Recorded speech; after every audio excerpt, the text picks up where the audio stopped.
find your voice. Focus on personal development, health, education, life choice, relationship. Also, we host Holistic African Market.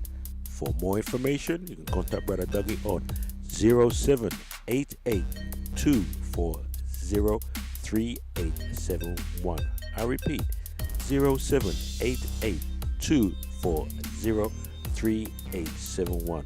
Also, you can catch us on YouTube. Type in Brother Dougie, find your voice. Also, every Tuesday on SLR Radio from 10:30 p.m. You can tune into slrradio.co.uk. Now then, Melvin Barrett will be the final speaker, and he'll be talking about the power of the brain. And Melvin is he's a Terminator. You remember the film The Terminator? That just keep going and going and going, you know? That's what Melvin is. He's a Terminator, keeps going and going and going. And he has a wealth of knowledge, you know? His background is teaching. His specific subject is maths. And he will share us the whole thing about the brain. Now then, Melvin's a ignorant person, because if you don't give him the right applause, go for I get vexed. I said, sure, what kind of fool place may I come to? Right? I come to find your voice and don't know how to deal with it properly. But when I say Melvin, you're going to say Melvin Barrett. Melvin? Melvin, that sound good to you? You see what that's? You can go for just give me a kung fu kick, you know? You know? So I keep away from just in case and give me a kung fu kick. When I say Melvin? Melvin? Okay, open mind, open heart. Please welcome the great man, Melvin Barrett. Come on, give me a clap. Yeah! Melvin Barrett. Yeah. Thank you. Thank you very much, Brother Dougie. I've known Brother Dougie for, must be about 15, maybe even more than that, years, 20 years now, somewhere like that. And one thing I can say about Brother Dougie is he never stops. He talks about me never stopping. This guy never stops. And he has a heart that is huge. It's like a bottomless well. It just goes on. And his heart is for us as a people. I really want you to get that. On top of that, the way this guy will call me almost all hours of the night when he needs to speak to me. So, and I can't hide from him. I have to respond. So I really want you to just, as much as he said some awesome things about me, I really want to return some of that, because he really is a man of the people. Thank you very much.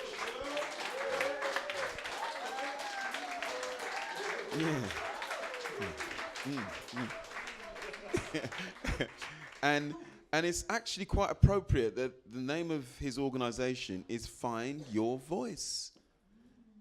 I mean, how many of us really take the time to find our voice? We find everybody else's voice but our own. So I'm just going to speak a little today about something that I call the structure of results. But before I do that, I notice here you have this university, college admissions thing. So I understand one of the reasons for this particular event was so that you guys could access just a possibility of some further and higher education. Because when I left school, I'm 54. I'm 55 this year. Did you know Jamaica's independent today? In 1962, I was born in 17 September 1962. So that's how I always remember my birthday, because Jamaica Independence Day. Otherwise, it won't bother me. Anyway, the point I make is when I left school in 1979, I left school with no qualifications, nothing. I mean, like my maths, I got a U grade in maths. Like, you know, U for useless or U for you dummy. That's how it was with me in mathematics. So, and I went through life at that very early stage, just running around, doing anything I wanted to do, thinking that I was having a fantastic time. It was only when I got to about 23, 20, 21, 22, and I started to see people around me who didn't leave school, because I went to the sixth form, because, my parents said to me, if you're of my age, in my era, I love my parents, I bless them. My dad just passed away in March, but I bless them, they're awesome. But, and it's a big but, when I was going to school, I was just told you had to learn. You must learn. There was no reason, because they didn't have the ability to explain and express, couldn't find their voice. So when you can't find your voice, you can't tell your children anything. You have to find your voice. I had to find out the hard way that what they were saying about why you must stay in school was important, because I just saw some of my friends who stayed in school driving around in nice cars. They had motorbikes, they had racing bikes, they had everything. I had nothing. When I left school, I went down to the job agency and I said, I've got no qualifications. He said, look over there, mate. On the left-hand side, jobs, no qualification, you could get any job you wanted. On the right-hand side, jobs with qualifications. You could get any job you wanted if you had a qualification. I didn't have any, so I went over there. But like nowadays, when our children leave school, there's no such thing as a job with no qualifications. It doesn't exist. If you want to go and fill shelves in Sainsbury's, you need to have some GCSEs behind you. They're not going to take you. But back then, it was a piece of cake. I walked in, I said, I have that job. Low and paid job. It was a messenger. I just walked around London delivering parcels for rich people. It was great. I didn't know any better. And I kept doing that for a few years. Then I realized I don't like it. It's because it's cold. And when you don't know that you don't know, you could just do anything. So I thought, well, let me see, what else can I do? Listen to my logic. I didn't like the cold because I was outside walking up and down. But also the money was very, very low. So I still had no qualifications. What can I do? So I saw an advertisement, and the pay was bigger than what I was getting. I can't remember what it was, but it was for a traffic warden. And I thought, oh, money, more money, I'll do that. So I became a traffic warden. Remember what I said? I didn't like the cold. I was still outside. Because when you don't know that you don't know, you just do anything. So I just went ahead, I'll become a traffic warden. I did that for a few years. And then suddenly I realized, well, I'm still getting nowhere really. And I want more money. I want more freedom. So I saw a job for a bus conductor. Yeah, on London Transport, working on the buses. And back then, you don't see it now, but you had a conductor, the guy who would come on or the woman, tickets please, and take your money. And so I went along for the test. And that's, I think, when you spoke about hitting your low point, that's when I hit one of my low points in my life, because I went along for the test. And he said, mate, you passed the English, we really like you, but your maths was awful. And I'll never forget, one of the questions, a quarter, add a half. It looked like hieroglyphics to me. Another question, if somebody gives you, if the fare costs 63 pence, and they give you £1.50, how much change do they get? I just couldn't do it. I didn't know, this is me, pen and paper, I just couldn't do it. I walked out there thinking, oh my goodness, a bus conductor, I can't even do that. I was so low. I was genuinely at one, I've had lower points than that since then. I bounced back, of course, but then that was my lowest point ever, because I began to realize that I didn't know. And what most people do at that stage, when they realize they don't know that they don't know, they go further down. Yeah. They fall further. Well, I don't care anymore. And you can see that in our youth, because they're just doing anything. Anything. Not all of them, all right? Don't believe all that stuff that you see about all the stabbings and the acid and all the rest of it. It's not the main of who we are. So I decided to go back to college, and I went to college. The guy, when I went there, I said, I want to go back and do some GCSEs, and well, it wasn't, it was CSEs at the time, and O-levels. He said, well, you can't do that. You're too old now. You need to do a vocational course. He said, try engineering. He said, try the maths test. I was so appalling at maths that the test I just couldn't pass it. So he said, well, the only course we've got is the City and Guilds Basic Engineering course. And on this course was me, I was 23, and there was 22, and there were a bunch of 16-year-olds. Every single one of them had failed at school. So they were just on this basic course where you could barely read and write properly. And so I did the course and I worked really hard. And here's the funny thing about life. I'm sure you've heard this before. Let me say it again. You know when the student is ready? When the student is ready, and only when the student is ready, that's when a teacher appears. Because I was ready. It was like when I had my first child at 33, I was ready. I didn't care what my wife said. I didn't care. I was ready. That picnic was mine. It was hers too, but so there was nothing that was going to make me move away from my picnic. Nothing. She could have said anything. I love her to bits. But she could have said anything. I wouldn't care. Not me. I was ready. So when I went into the college, all the rest of them playing around, and me, I just want to learn. So everything because it was engineering, it was maths. So I really had to get to grips with maths. I had to learn my times tables. I went home, I repeated my times tables to myself every day, morning, noon, and night. You know, like a mantra. I'd wake up in the morning, I'd go from my ones right through to my 12s, twice, forwards, backwards, read it, then try and memorize it. Do it in the afternoon, do it even. Before I knew it, I knew my times tables. Whereas when I was at school, I didn't want to know, so I didn't know. Now, I wanted to know.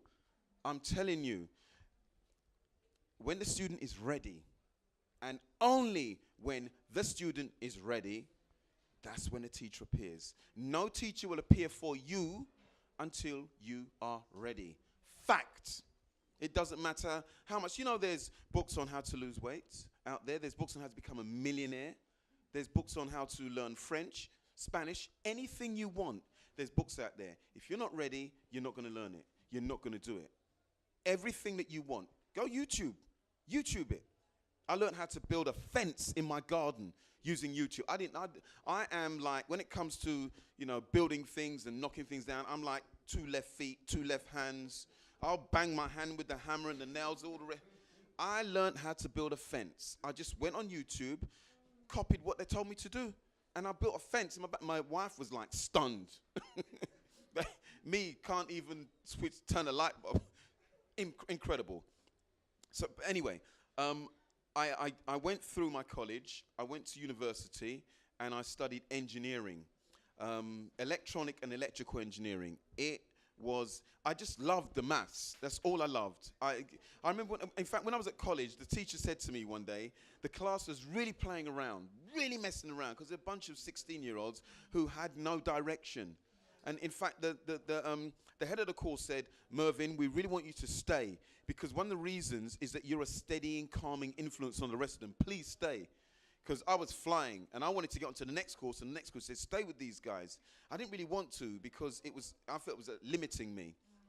But anyway, one day, one of the maths engineers came in, and he said, anybody know Pythagoras' theorem? And people were laughing and chucking things. And he said, does anybody know it? I said, I know it. He said, well, what is it?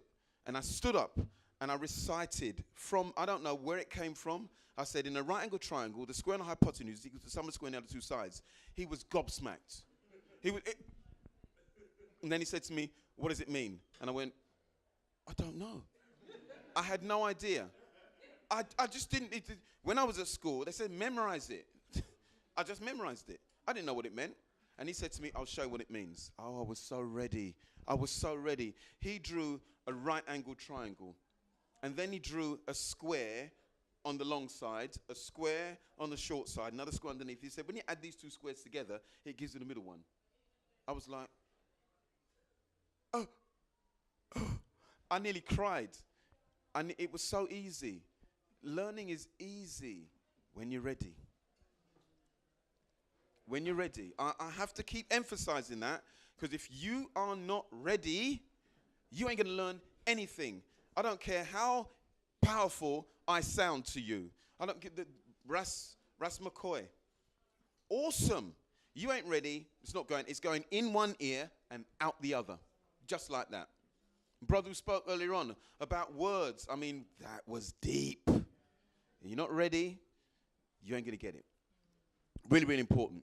So I went to university, and then when I was at uni, they had me studying this maths, really, really complicated, high-level maths. And it was something called, I can hardly remember it now, some kind of flow theory. And what we were looking at was an electron flowing through a cable and just studying one electron. You know, like you see leaves, and if you see them in a fast-flowing river, there's tons of leaves. We were like studying one electron flowing through the cable, and the mathematics that we needed for it, it took about 35 to 40 minutes to work out the mathematics for one problem. I said, "What is this?" Why? It never. I said, no, I don't want to practice. So when I finished, they said, "What do you want to do?" And this is the beauty of having the pieces of paper that they say you must have. Because then you can choose what you want to do. You can choose. You know, people with degrees in English are heading up corporations. You know, I know the guy a few years ago, the guy who was in charge of Selfridges and the overseeing of all the finances of Selfridges actually had a degree in English. Nothing to do with maths. It's just a piece of paper. It's just a piece of paper. You just need to get the paper. Then you can do literally what you want to do. And actually, one of the things about having a piece of paper is that you know you can do it. You know you can do anything that anybody else can do. You kind of get that about yourself. So somebody said to me, why don't you teach maths? I thought, wow, teach maths, that'd be brilliant. I could give back to the community. I left with no qualifications. I could really tell these kids how important it is to get your qualifications. And I went after it, and I went after it big time. Very, very successful. I became a head of maths. When my friends from the old school said, "What are you doing now, Melvin, head of maths?" "Lord have mercy, you, maths, you was rubbish." They were shocked. But to become a head of mathematics in a school, that's something special. And I'm not saying that to brag, but you're in charge of one of the key qualifications for every single student in the school. It's a core subject. It's very important. And for them to give that to little old me, you know, big responsibility. I just went to work. I've become an assistant head teacher. The only thing I didn't do was become a head teacher, a deputy and head teacher. And one of the reasons for that is because I discovered business, and several things happened at once, actually. One, I realized that the education system, as wonderful as it is, it ain't that wonderful. It's not designed to benefit. It's like a one-size-fits-all. And although we are one, we're not that one. We're individuals. You can't, there are some children, some of our children, sitting in a classroom for like how you guys are sitting here. This is like training to keep you asleep. I don't want to go into it. That's not what I'm here to talk about. But I just said to myself, no, I want to do things differently. I want to wake people up. You know the word educate, right? The part of that word is educe. And educe means to draw out. Draw out. But what we do with our kids, we keep putting things in. Learn this, learn that. We keep stuffing things in. So what you think when you keep telling to a kid, remember this, remember these facts, learn about the European Union. And the other side of it is that we're learning about things that seem to have nothing that we relate to. But keep asking you to do those things. They're not asking about you. They just keep putting things in. My objective is to draw things out, because the greatness is not out there. That's all illusory. The greatness is in here. It's within, and it's for you to draw it out. And I'm going to show you a model here that you can use to kind of just get an idea of what results are and how you go about getting and creating a result for yourself in your life. Very, very powerful. I use this with many of my clients, in fact. I call it structure for results. So that's just a little about me. I could really go on all day about so many things have happened to me in my life that keep telling me that you have to be responsible for yourself. I'm going to, as I keep speaking, maybe I'll get around to a little bit of that. I don't mean it in the way that many people think. Most people think, you see, the word responsibility, they equate that to blame when things go wrong, shame and all the rest of it. That's not what I'm talking about. I'm talking about owning yourself, your true self, not the self that's been imposed on you by, get this, your parents, society, religion, church, whatever you want. Those things that have been feelings and emotions that have been imposed on you make it difficult for you to see who you are. Very difficult. And it starts very, very early in childhood.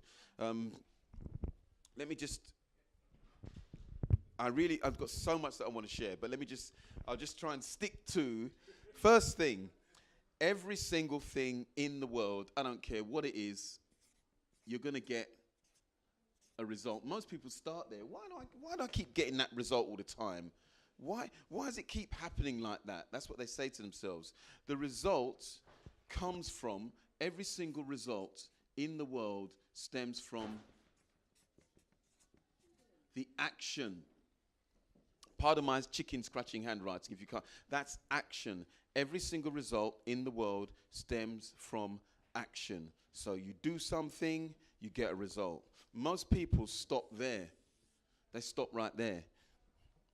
They say, it's not working. Let me change my action. Anybody ever been on a yo-yo diet, where 1 minute you're on the diet, next minute you're off the diet? Anybody drink and can't stop drinking, and they stop drinking, they start drinking again, or they get into drugs, or, I know there's little ones here, some of that stuff on the internet, which is unsavory. All that sort of stuff is because they're playing around with the results, with the action, to try and change the results. And it does work. Superficially it does.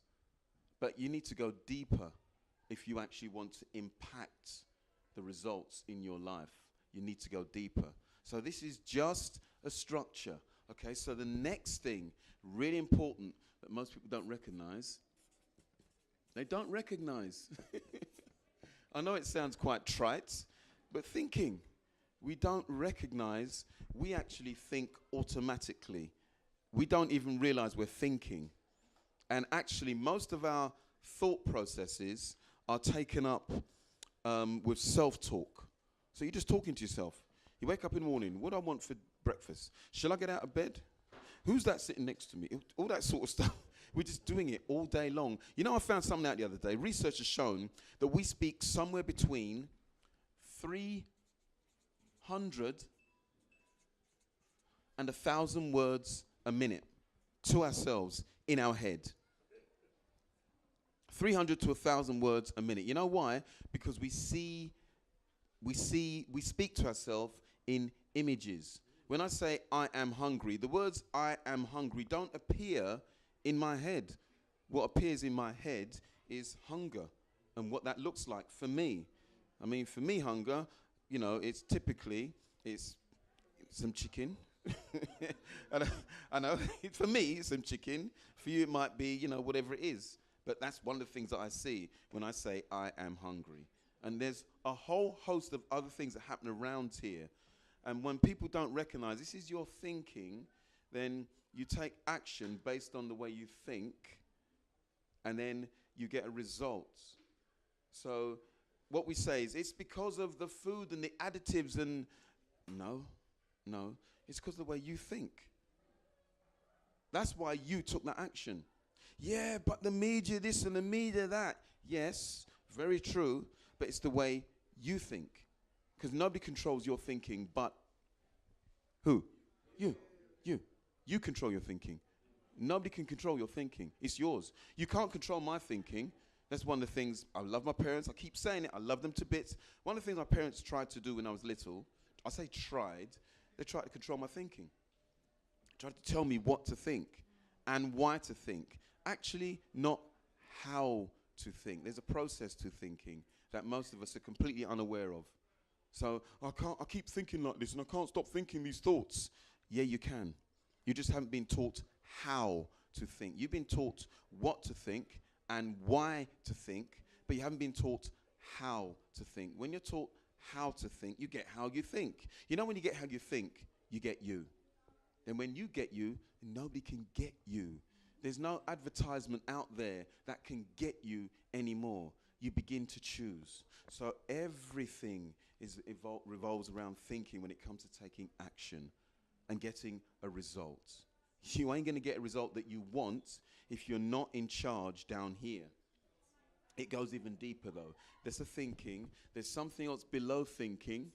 And I won't even ask you to guess what it is. I'll tell you. Feeling. The way we feel. You know, when you're born as a tiny little baby, are you born thinking or are you born feeling? Feeling. Why? How do you know? Tell me why. Because, okay, touch. Okay, anything else? Hungry. Yeah, is hungry. Is hunger. I think I'm hungry. That's a feeling. No, but you use the word think. This is why we get confused. Because you said think. No. Thinking is done up here. Feeling is done down here. Yeah? All the feeling down here. So when you feel hungry, you feel it here. But you think it, but you're feeling it. And what happens with most of us, especially men, watch out now, because we're sometimes not very good at that. That really is how it goes.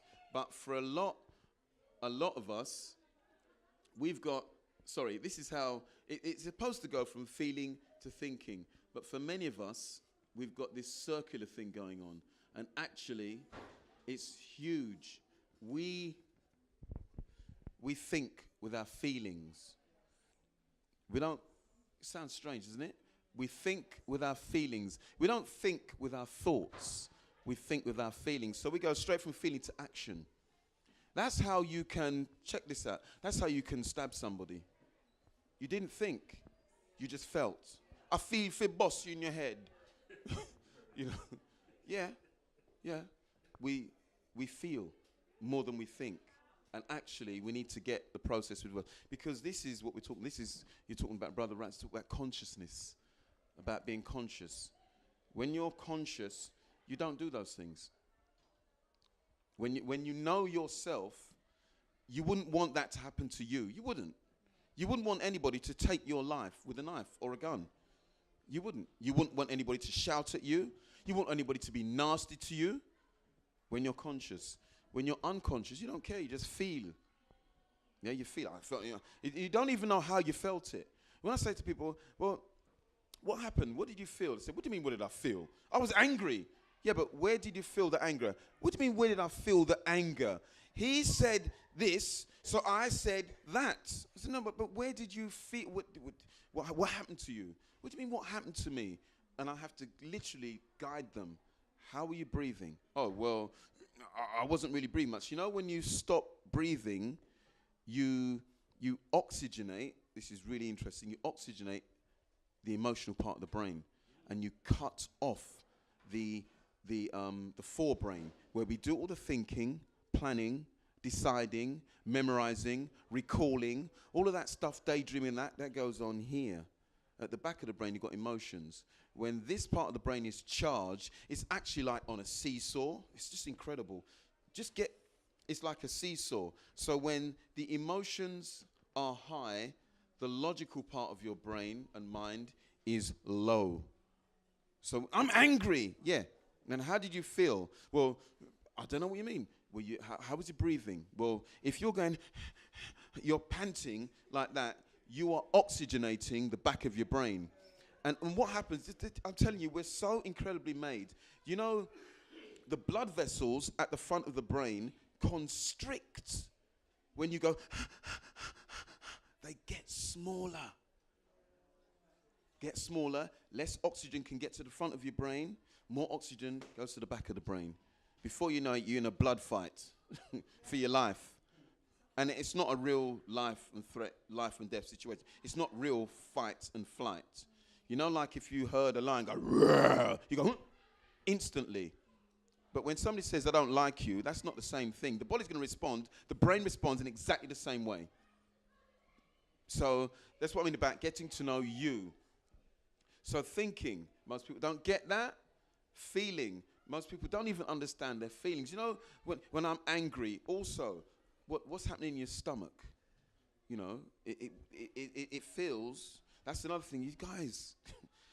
when you get really angry, your stomach constricts as well. The blood vessels in your stomach constrict. Now, what about that? Well, that's your digestive system. That's your life, isn't it? Because if you're not digesting your food properly, you're going to end up dead. So people are walking around angry all the time, stressed all the time. That's why you are, let's say, dis-ease. You get dis-eases. That's what you get. Because you're angry all the time. Because you're not tuning in to the thinking. You've got the feeling part. Underneath feelings. This structure, just study this structure. I'll tell you, you can get so much out of it.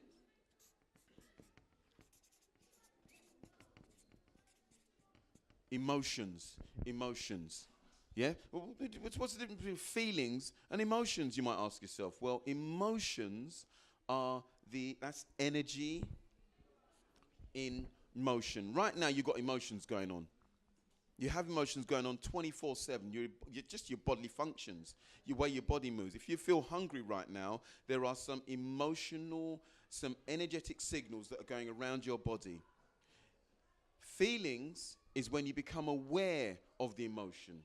So you're really hungry. You've been hungry for like 2 hours, but you haven't been aware of it. So you're not hungry. And then somebody says, "You've had some food." "Oh, yes, please." Suddenly, you feel the digestive juices start rocking up. They want to get some food. That's because you've gone from here to there.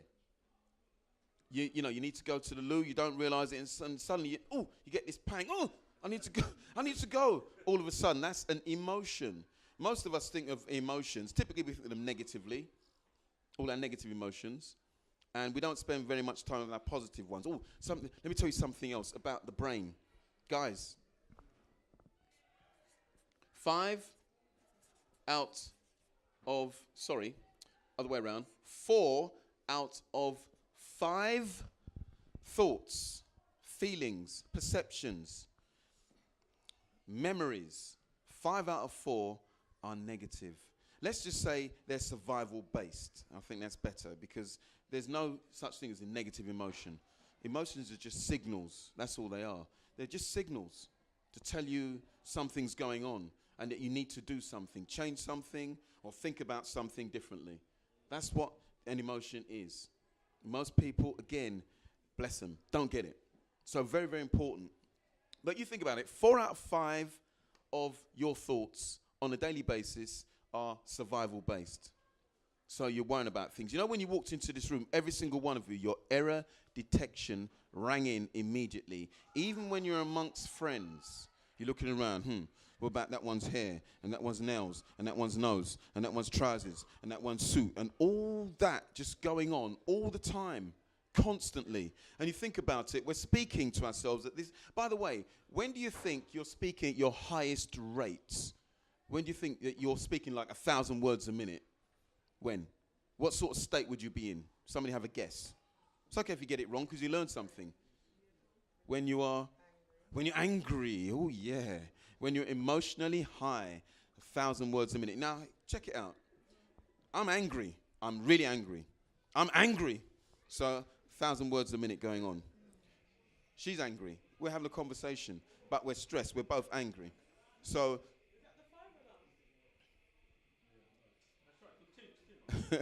you sure now? So it's probably some kid just popped it. Yeah, guys, just in case, the exit door is just there. Follow me. So we're both angry. We're both speaking 1,000 words a minute in our head. You never been in that conversation where you're so angry, you're speaking to the person, they say something, you don't even acknowledge what they've said. You just carry on talking about what you're talking about. You know why? Because 4 out of your 5 thoughts now focus on them and the things they didn't do for you. So the one good thing they did do, you're not interested in that. They could say it to you any old how. You ain't going to hear it. I'm just going to tell you that last week you disrespected me. And 4 years ago, and 25 years ago, when I was a kid, you disrespected me. That's what all we're going to do. Because we're speaking at such a high rate. Both of us doing that. You can see why confrontation quickly becomes conflagration. You know, explosive. It's incredible. And there are simple techniques. I work with my clients all the time on just managing this stuff, managing it. And then from management, we go to mastery, self-mastery. That's when you're the true captain, when you can master yourself. And I'm deliberately separating the word your and self and putting a capital S, the big S for the big self, not the small little s that's inside you. We've all got that little self. The little self is the one that's always looking for what's wrong. Always. The big self is looking for what can I do that's going to forward my life. What can I do that will take me to the next level all the time? But you're going to pay attention to this one more than you're going to pay attention to the negative one. Is everybody with me so far? Okay, great stuff. So there's one more piece to this. Brilliant. And that is, it's a physiology.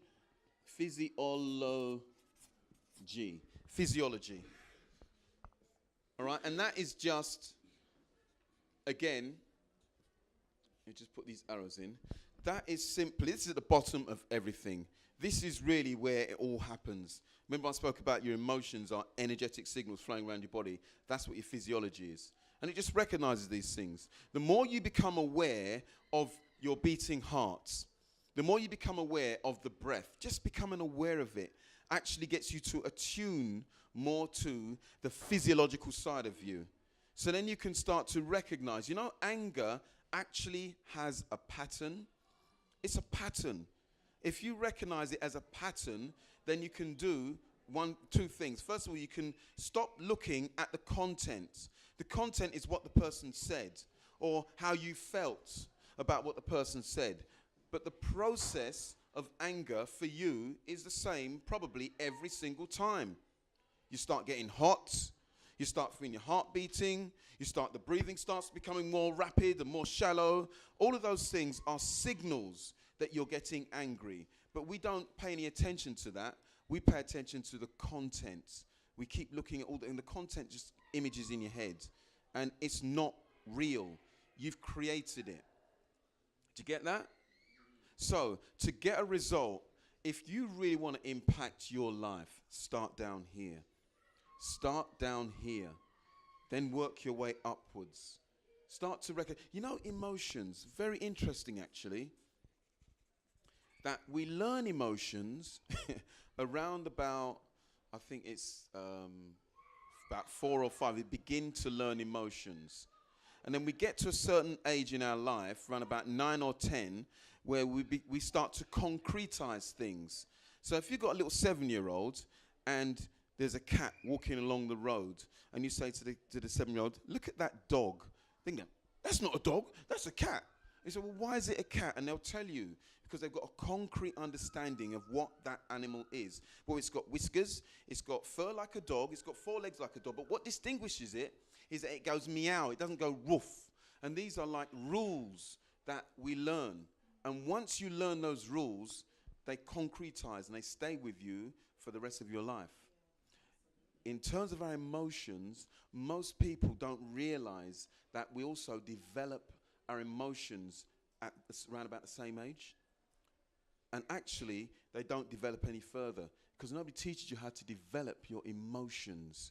You're not taught how to grow through your emotions. You're taught how to suppress them. Remember this one? Stop ball. Yeah? You be getting somebody's swinging at you and they're telling you to stop crying whilst they're swinging at you. What was that about? Bless them. I keep getting, listen, I love my parents. I really do. They're awesome. My father passed away in March. One of the things that because he was from the old school with the belt. I mean, some of you little ones, it's a horror story. When I tell my 11-year-old, my dad used to hit me. I couldn't even say beats because she wouldn't get that. Hit me with a belt. She looks at me in horror, like, I mean, and I'm thinking about it. It was kind of acceptable for us back then. So we didn't have that horror. So our emotions, we learned how to deal with our emotions at that level. We never learned to grow through it. We never learned how to really grow and get in touch. Feel your emotions. When you feel your emotions, you recognize they're not there to do anything but tell you to do something or not do something. They're very powerful, but we never learn that process. I help my clients with this all the time. You know, for most people, ever heard that one when they say to you, grow up? You're a big adult. Say to you, grow up. You're acting like a kid. What they mean, because you're a big adult, you know what they mean is emotionally, you're behaving like a 9-year-old. Yeah, anybody can, yeah? It took me, and when I say it took me, it's still taking me, because we're designed to survive. Our brain is designed to survive. That's it. Get that about your brain. It's just designed to keep you alive under all circumstances. Push comes to shove, you will violate almost anything to keep yourself alive. What you perceive to be of value, that's what you go after. So hence one of the reasons why many of us can't, you know, when it comes to the man and the woman, we can't stay together, because we will violate each other in the need to get our emotions met. But we meet our emotions as 9-year-olds in general. To meet your emotions as an adult, you have to have adult emotions. Adult emotions involve you being able to take it when somebody says you're out of order, and actually say, hold on a minute, let me have a look at that. But most of us cross our arms, put our thumb in our mouth. Like, you can't talk to me like that. Because we haven't learnt how to get adult emotions again. I love my parents to... I love my parents to bits. I really do. But they never had adult emotions. They had 9-year-old emotions. And when you see that acting out in your life, you just have the same emotions. You don't think there's any different way of doing it. So again, when I work with my clients, I show them how to do that. So you can become, Ras McCoy spoke about love. So you can become a lover. I don't mean like this, you know, lover now is this thing that's been sexualized. But I'm talking about really, really having a deep love for yourself first. Then you can have it for anybody and anything. Then you become all powerful. Yeah. Love is a feeling. There's a group. I don't like to use the word love. I use feeling. Yeah, I feel for you. Yeah.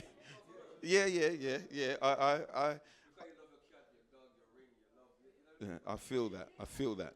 But you know the thing about feelings, just real quick, because I'm going to wrap up now. The thing about feelings, you have to be really careful that you don't, you know what identity is, right? Yeah, you know, you have an identity. When you look in the mirror, most of us, by the way, don't spend any time looking at ourselves. You look in the mirror and you look away. Or you look at me and go, I don't like the look of that. I'm too fat, I'm too thin, I'm too black, my nose is too wide. All that sort of nonsense, rubbish that your brain keeps doing. 300,000 words a minute when you start talking to yourself like that. You've got no chance. And then 4 out of 5, error detection. So when your emotions are high, you identify with things. So that's why you could be in let's say you've got let's check this one. You get a brand new Mercedes. I mean, I don't know if you're into cars and that, but listen, it's a car of your choice. And you park it outside your house. It's the color of your dream, metallic red or whatever it is. And you leave it outside your house. The next morning you come down and somebody's keyed in it, you are a dog or something like that. How do you feel? Mad. How do you feel? Come on. Be honest. How do you feel? Angry. Upset. See, because you identify the car with your being. Nothing's happened to you. Nothing. You ain't gonna stop breathing because somebody scratched the car. Nothing happened to you. And we identify very, very quickly with things. So I get what you mean about feeling, but we just have to be a little bit careful about how we feel. It's so important. Okay, then. What I'm going to do, I'm going to stop Melvin in his flow. Yeah. But we're going to open up with about 3 burning questions. So has anybody got a burning question in terms of what's been said? But before that, give Melvin a clap. Come on, give him a clap. Yeah? Absolutely fantastic. Has anybody got a question they want to... Yes, my sister. Yes. Hi, brother. My name My is sister. Shahida. Shahida, Yes. bless up. And my question is, what age group do you teach? Not teach. Coach. Coach. That's Coach. the word. Any age group, I'd say from the youngest I've worked with was I think she was 11, and I work with individuals in their 60s, and anyone can transform. The brain is so powerful. It's again, I keep going. Ras McQuaid was talking about infinity. Your brain is infinite. The number of connections you can make up here is infinite. You can do anything up here, which is why it's so powerful. We can do anything. So, your age is not a barrier to you making progress. Okay, then. We have a brother over there, Siam. Age is the number. Yeah. I'm 54 years of age. I'm not 54 years old. I'm 54 years of age. Okay. So what? Sorry. Yeah, my question is just to kind of open it up a little bit on another level. We talk about the brain a lot, and we make out like the brain is the master organ, yeah? But when a developing fetus is growing within the womb, the first organ, before the brain is even in any, before the brain has even had a first atom to kind of develop itself, you're dealing with the heart. Yes. Right? Yes. So a lot of people talk about the brain, and I find a Western, they really deal with the brain a lot, yeah? And the brain is a receiver transmitter. And they make out like the brain is everything. Yes. In ancient Kemet, what they used to do, or in some of the other cultures with the brain, we'll just pull it out by the nose and dash it away. The other organs that were being preserved was like the liver, the heart, these other kidneys, Yes. yeah? Because you're dealing with the endocrine system, which links with the chakra system, right? So anyway, my question is, we talk about the brain a lot, but what about the consciousness of the heart? It's a Wonderful question, my brother. Wonderful question. I don't know if you even know, but the heart is the only organ in the body that is linked to every single one of the 50 trillion cells that we have in our body. So in other words, when you feel something here, you feel it in your entirety. So that's why, anger is so quick an emotion to feel. We got a pattern about that. And I keep going about anger because it's so important. We have a pattern around that and a feeling around that actually, before we even realize it, boom, it's kicked in. So it's really, really powerful. But yeah, the heart is everything. The heart produces love. Love. Everything in the world can be overcome with love. The way when you say, I love my child, do you say, I love my child with all my knee? No, with all my heart. The heart is everything. So yeah, absolutely. It's just that we think the brain runs the show. It doesn't. The heart pumps out more energy, like thousands of times more energy than the brain. The heart. We don't tune into it. Get out of your head and get into your heart. Get out of your head. You're in your head too much. Get out of your head, get into your heart. Thank you so much, my brother. Awesome. Okay. Anybody got a question you want to ask? One more question. Don't be shy. That's your head. All of you right now, your head's talking. No, I'm not going to ask. I'm going to sound stupid. I'm scared. I'm worried.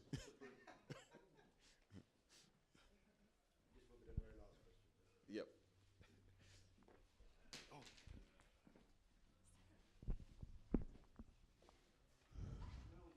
Yes. Yes, Melvin, you talked at the beginning about you have to be ready to be taught as a student. Yeah. what happens to people who... Hold on. Sorry, we need something. Sorry. I just wanted to ask, what happens to people when they are in a state of depression or they're in a mental breakdown? How do you use what you've taught us to bring somebody back to normality? Well, the first thing is that most depression is, and this could sound a bit harsh, is self-inflicted. You keep talking about it's because of those white people, or because I ain't got any money and all that stuff. Like it's just like I said with the car. Somebody scratches the car. Nothing's happened to you. Nothing at all. Nobody scratched you. It's all down to the way you deal with it. It's the meaning that you give it. You can take this to the bank. There's two things. First of all, the words... Hold on. Let's have one meeting, please. We'd better speak. Sorry, the words... First of all, the words that you use create the life you live. Stop blaming the man. Please, I'm not being judgmental when I say that. The words that you use create the life you live. Some of you are going to be perplexed by that, but just slowly begin to think, is it possible that it could be me and the words that I use that create the life that I live? Because if the answer starts to become yes, then you can do something about it. If the answer is no, you can't do anything about it. That means your external circumstances, the external circumstances of your life create you. You don't create life anymore. So that's the first thing. So the second thing about depression, when I say it's self-inflicted, is that it's the meaning that you give to a situation. Somebody could say, like, for example, my little daughter, she's awesome. Now, she said to me this morning, leave me alone. She's upset. She's 11, right? So I now know, I didn't know before, but I now know at 11, the emotions are just beginning to strengthen, function. She has an identity of who she is. Leave me alone. So now, here's how I used to take that. How dare you speak to me like that? I'm your father. You're being disrespectful. You're being rude. You know when you do that, you crush the child. Because you haven't allowed the expression to go. She didn't tell me to F off. She just said, leave me alone. That's what she said. So I look underneath. What is it that she means by that? So that so I can have a conversation with her. A lot of people, so now you get into that argument with your kid. And before you know, I can't control my kid. I'm rubbish. I'm useless. You get depressed. Can you hear what I just said? I can't control my kid. I'm useless. I'm rubbish. Nobody said that. I said it. Most depression, unless you were born with some, brain defects, most depression is self-inflicted. Okay, then. All right, then. Brother, did you want to ask a question? Or can you use the mic very quickly? But you said the answer. Joking. Are you saying the greater the attachment, and the greater the attachment, the greater the impact of the blow? Oh, you hit it. You hit it. Did you all hear that? The greater you attach yourself to something, the more significant will be the blow that you receive. Exactly. Yeah, my car, beautifully put. And you know what you start to do, because the way the brain works, it has to agree with what you've said. So if I've said my car has been damaged, now that scumbag, that person's jealous of me, that person didn't like me, is probably some racist. All of that stuff starts going through my head. I have no idea.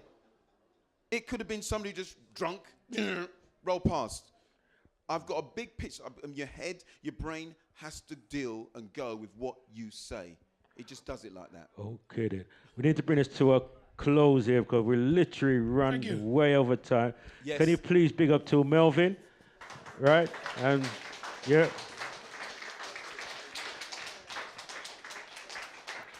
Now then, we're supposed to do a raffle. I don't know where I'm to the raffle bowl, but when we find it, we'll do the raffle bowl a little bit later on.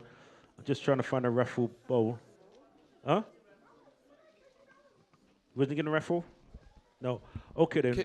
Sorry, Dougie, just one thing. I did a little bit of self-promotion here. I offer a freedom session.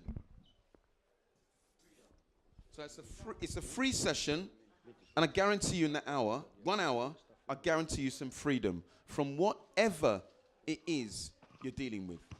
Whatever you're dealing with, 1 hour. That's my number. Take my number down. I'll come around and ask you for your number anyway. I always do that. But I say take it down. But I'll come. A freedom session. 1 hour. I guarantee you some freedom. Free. Okay then. Can you please big up Melvin again? Yeah? Okay then. All right. Now then, those of us wasn't aware, obviously there was slight little hiccups in the early part. That's the reason why we're in here. 07 0796. No, let me read that. 0796 140 6240. Yeah? You won't believe I was a maths teacher. Okay. And his name is Melvin Barrett. Okay. Melvin Barrett. The number 0796 140 6240.